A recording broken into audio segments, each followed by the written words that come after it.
Hello प्यारे बच्चों। अब हम बात करते हैं 9th चैप्टर रिएप्टिक्स, जो कि फिजिक्स का सबसे इम्पॉर्टेंट चैप्टर माना जाता है। सबसे पहले आप मिरर फार्मूला आप तैयार करेंगे, इसका डेरिवेशन। क्लास 10th में आप केवल फार्मूला पढ़ते थे, लेकिन यहाँ डेरिवेशन आपको पूछा जाता है, इसलिए आपको मिरर फार्मूला तैयार करना है। ये बोर्ड में आया हुआ है। TIR इस चैप्टर का सबसे इंपॉर्टेंट टॉपिक माना जाता है, जो कि आप पूरा कॉन्सेप्ट आपको स्टडी करके जाना है। कंडीशन रिलेशन पूछा जाता है कि क्रिटिकल और इफेक्टिव इंडेक्स के साथ क्या रिलेशन, उससे रिलेटेड न्यूमेरिकल्स भी पूछा जाता है। एप्लीकेशन भी इसका TIR का बहुत इंपॉर्टेंट, जिसमें ऑप्टिकल फाइबर बहुत बार पूछा गया है, तो इसको भी आप देख के जाके जाएंगे। इसके बाद प्रिज्म का एक एप्लीकेशन, उसको भी आपको पढ़ना पड़ेगा।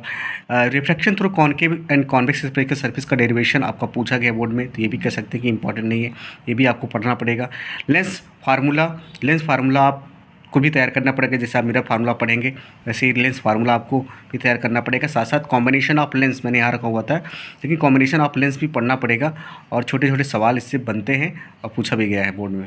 इसके बाद लेंस मेकर्स फार्मूला की बात करते हैं, जो कि डेरिवेशन इससे रिलेटेड न्यूमेरिकल्स बहुत बार पूछा गया है, इसको भी आपको तैयार करना ही पड़ेगा। इसके बाद इसी में एक छोटा सा केस है, जब हम लेंस को इमर्ज करते हैं लिक्विड में, तो क्या उसका बिहेवियर होता है, लेंस का बिहेवियर क्या होता है, उसका फोकल लेंथ कैसे चेंज होता है, इन सब सारी चीज़ों को मैंने डिटेल में आपको समझाया है, बताया है। तो इससे भी सवाल आपके बोर्ड में कई बार पूछे गए हैं, तो इसको आपको ध्यान में रखना है। फिर बात करते हैं प्रिज्म के जो डेरिवेशन आपने मैंने कराया हुआ है कि उसका जो है रे डायग्राम पाथ कैसे उसका ट्रेस करते हैं, ये भी पूछा गया है बोर्ड में। उसके बाद प्रिज्म फार्मूला पूछा गया है।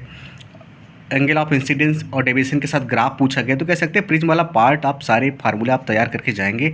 फिगर, डायग्राम, ग्राफ आपको तैयार होने चाहिए। साथ में साथ जब आपको सब तैयार होगा, इससे रिलेटेड न्यूमेरिकल आप आसानी से कर पाएंगे।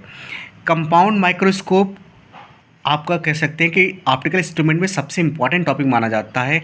इसका डेरिवेशन आपका भी इंपॉर्टेंट है, और न्यूमेरिकल भी आपको पढ़ के जाना ही पड़ेगा, क्योंकि न्यूमेरिकल इसका पूछा जाता है। टेलीस्कोप में बात करें, रिफ्रैक्टिंग और रिफ्लेक्टिंग टाइप दोनों ही बहुत महत्वपूर्ण है। कंपाउंड और टेलीस्कोप में से एक सवाल मुझे लगता है आपको पक्का मिलेगा 100%, और या तो थ्योरी पूछा जाए या तो न्यूमेरिकल, या तो दोनों भी पूछा जा सकता है। तो कह सकते हैं ये दोनों आपके लिए इंपॉर्टेंट हैं। इसमें पूछा जाता है रिफ्रैक्टिंग का ड्रॉबैक क्या है, उसके ऊपर उसके बाद रिफ्लेक्टिंग क्यों आया, ये सब सारे उसके पीछे रीजन क्या है, ये सब मैंने आपके नोट्स में कराया हुआ है।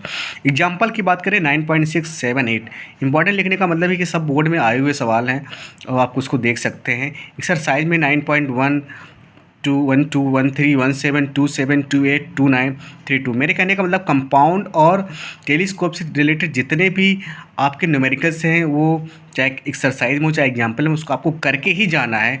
उससे बाहर आपको कॉन्सेप्ट वाले न्यूमेरिकल्स नहीं मिलेंगे, आप वहाँ से आप आसानी से कर जाएंगे। इसके बाद न्यूमेरिकल की बात करें, पूरे चैप्टर में जो न्यूमेरिकल यहाँ से बनेगा, मुझे लगता है वो TIR से बनेगा, आपका लेंस मेकर फार्मूला से बनेगा, वेलनेस इमर्जिंग लिक्विड यहाँ से फार्मूला न्यूमेरिकल्स बनेगा, और साथ ही साथ प्रिज्म से भी न्यूमेरिकल बन सकता है, और कंपाउंड और टेलीस्कोप से भी आपका न्यूमेरिकल बनता है।